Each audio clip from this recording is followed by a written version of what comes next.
Yung century tuna mo, gawin natin ganito. Grabe, kanin pa lang sobrang malasa na. Tapos may sili pa sa ibabaw niya. Madali lang ang paggawa nito at gagawin nating sosyal ang delata nyo. Kaya wag na nating patagalin pa. Simulan na natin to.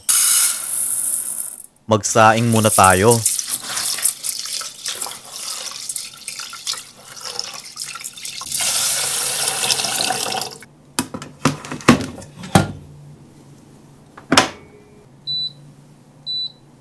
Tapos kalahating karot ang gagamitin ko. Gagamit din tayo ng onion leeks. Pwede naman kahit anong brand ng tuna ang gamitin nyo. Heto lang kasi ang available sa kusina ko. Magpainit na tayo ng mantika.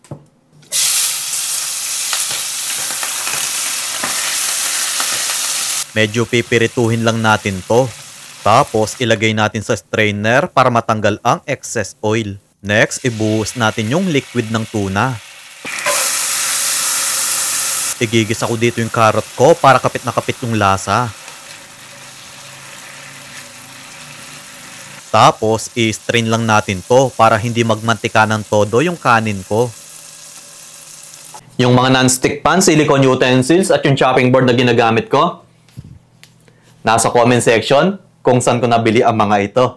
Ilagay natin sa bowl yung tuna, 2 kutsarang toyo, 3 kalamansi, 1 kutsarang mayonnaise, 1 kutsaritang asukal, paminta, at hot sauce. Pero kung may batang kakain, kahit hindi na kayo maglagay nito.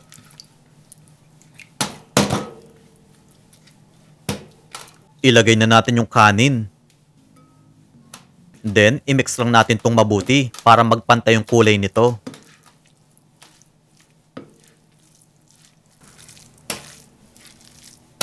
Tapos, yung carrot.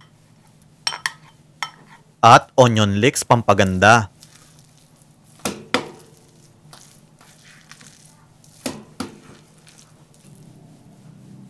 Heto yung gagamitin kong pangmolde sa kanin ko. Ilagay na natin yung tuna rice dito.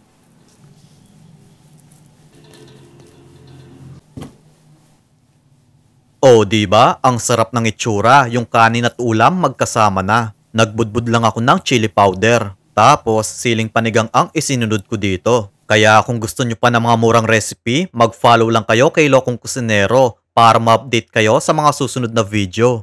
Heto ng complete list of ingredients ng ating spicy tuna rice. Bye-bye. Bye-bye.